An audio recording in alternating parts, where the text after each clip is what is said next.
రక్తాన్ని అడగండిస్తాం కానీ కావేరీ నీళ్లు మాత్రం ఇచ్చేది లేదు. ఇది ఇప్పుడు కర్ణాటకలో వినిపిస్తున్న నినాదం.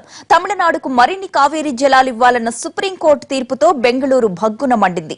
పోలీస్ కాల్పుల్లో ఒకరు మరణించగా మరొకరికి తీవ్రంగా గాయాలయ్యాయి. తమిళనాడు వాహనం కనిపిస్తే చాలు అగ్నికి ఆహుతైపోయింది. ఓ ప్రైవేట్ కంపెనీకి చెందిన 40 బస్సులను తగలబెట్టేశారు ఆందోళనకారులు. షాపుల్లో విధ్వంసం సృష్టించారు.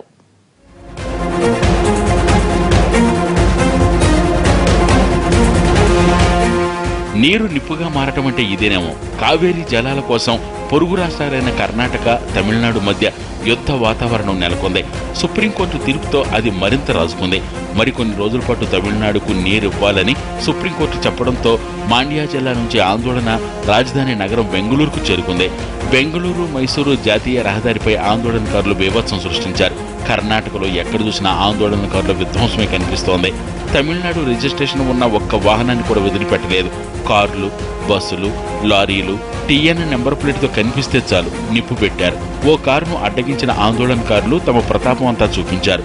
రాళ్లతో కొట్టారు, కారును తిరగేశారు, నిప్పు పెట్టారు.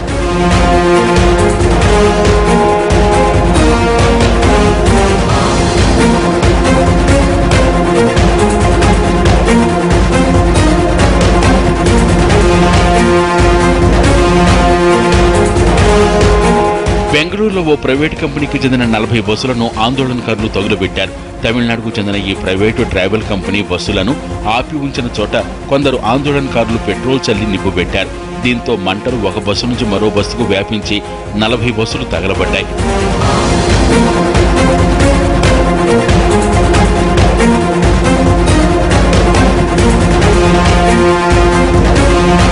తమిళ షాపులను కూడా ఆందోళనకారులు లూటీ చేశారు, వాటిని ధ్వంసం చేశారు. తమిళనాడుకు చెందిన వ్యక్తులపై దాడులు జరుగుతున్నాయి. తమిళనాడు, కర్ణాటక మధ్య రాకపోకలు నిలిచిపోయాయి. ప్రజలు సిటీలో తిరగడానికి భయపడుతున్నారు. ఐటీ కంపెనీలకు సెలవు ప్రకటించారు. ఉద్యోగుల్లో చాలా మంది ఆఫీసుల్లోనే ఉండిపోయారు. మెట్రో రైళ్లు నిలిచిపోయాయి. స్కూళ్లు కూడా మూతపడ్డాయి. బెంగళూరు హోయసల ప్రాంతంలో చైనా బజార్ను లూటీ చేశారు ఆందోళనకారులు. సమాచారం అందిన వెంటనే ఘటనా స్థలానికి 4 పోలీసులు అధికారులు చేరుకుని వాళ్లను అదుపు చేసే ప్రయత్నం చేశారు. అయితే ఆందోళనకారులు పోలీసులపై ఎదురుదాడి చేశారు. ఇంతలో అక్కడికి చేరుకున్న rapid action force, Karnataka state reserve police బృందాలు నిరసనకారులపై కాల్పులు జరిపాయి. దీంతో ఓ వ్యక్తి చనిపోగా మరో 5గురికి గాయాలయ్యాయి. పోలీస్ కాల్పుల్లో చనిపోయిన వ్యక్తిని 25 ఏళ్ల ఉమేష్ గా గుర్తించారు. కునికెల్ ప్రాంతానికి చెందిన ఉమేష్ హెగ్గనహళ్లిలో ఓ పెట్రోల్ బంకులో పనిచేస్తున్నాడు. 2 ఏళ్ల క్రితమే ఇతనికి పెళ్లి కాగా ప్రస్తుతం 4 నెలల బాబు కూడా ఉన్నాడు. కాల్పుల్లో గాయపడ్డ మిగతా వాళ్లకు ప్రాణాపాయం లేదంటున్నారు డాక్టర్లు. ప్రస్తుతం బెంగళూరులోని పలు ప్రాంతాల్లో కర్ఫ్యూ విధించారు. రాజగోపాల్ నగర్, కామాక్షిపాల్య, విజయనగర్, బైట్రాయన్పుర, కెన్గిరి, మగడి రోడ్, రాజాజీనగర్లో కర్ఫ్యూ కొనసాగుతోంది.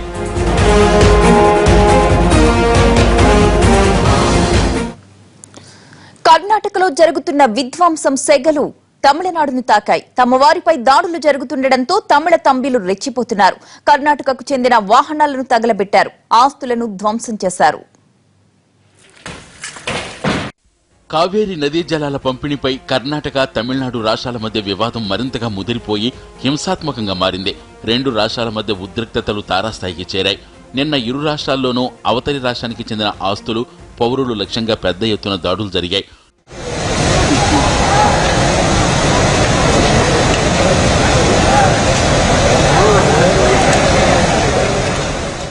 తమిళనాడులోనూ కర్ణాటకకు చెందిన సంస్థలు, వాహనాలపై దాడులు జరిగాయి. నిరసన ప్రదర్శనలు వెల్లువెత్తి ఉద్రిక్త పరిస్థితులు తలెత్తాయి. రామేశ్వరంలో కర్ణాటకకు చెందిన 5 టూరిస్టు వాహనాలను తమిళులు ధ్వంసం చేశారు. ఇందులో 2 బస్సులు కూడా ఉన్నాయి. దీంతో ఇరు రాష్ట్రాల మధ్య బస్సులు సహా వాహనాల రాకపోకలు దాదాపుగా నిలిచిపోయాయి.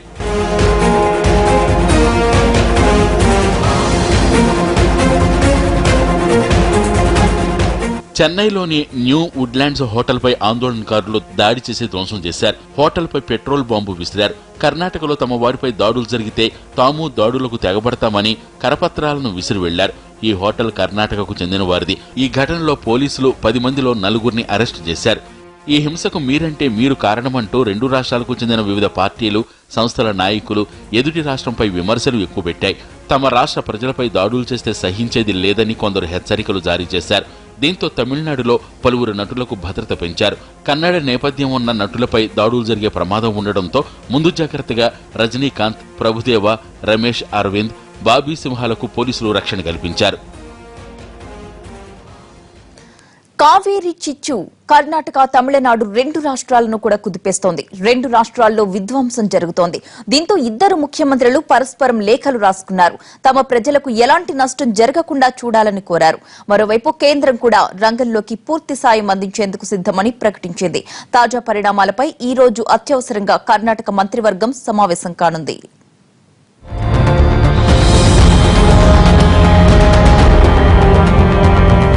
అటు కర్ణాటక, ఇటు తమిళనాడు రెండు చోట్ల ఒకే రకమైన దృశ్యాలు. అయితే కర్ణాటకలో విధ్వంసం తీవ్రత ఎక్కువగా ఉంది. కావేరీ నీటిని తమిళనాడుకు ఇచ్చేందుకు ఇష్టపడిన కన్నడిగులు ఆందోళనలు తీవ్రతరం చేశారు.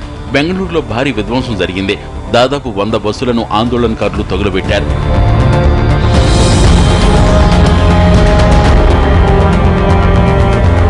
హింస చెలరేగడంతో బెంగళూరులో కర్ఫ్యూ విధించింది ప్రభుత్వం.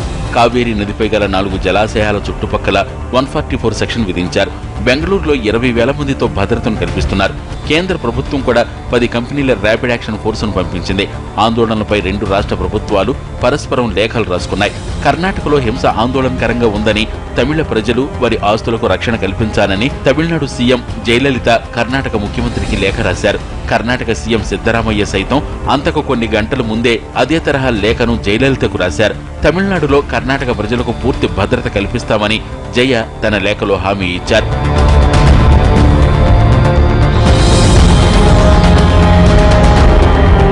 మరోవైపు కేంద్ర హోంమంత్రి రాజ్నాథ్ సింగ్ సోమవారం రాత్రి ఇరు రాష్ట్రాల ముఖ్యమంత్రులు జయలలిత, సిద్దరామయ్యలతో ఫోన్లో మాట్లాడారు. రెండు రాష్ట్రాల్లో శాంతి భద్రతల పరిరక్షణ కోసం పూర్తి సాయం చేస్తామని హామీ ఇచ్చారు. అవసరమైతే తమిళనాడులోనూ బలగాలను మోహరిస్తామని చెప్పారు. ఆ తర్వాత కర్ణాటక ప్రభుత్వం అధికారిక ప్రకటన చేస్తూ రాష్ట్రంలో పరిస్థితి పూర్తిగా నియంత్రణలో ఉందని పేర్కొంది. ఇవాళ కర్ణాటక కేబినెట్ అత్యవసరంగా భేటీ అయి పరిస్థితిని సమీక్షించనుంది.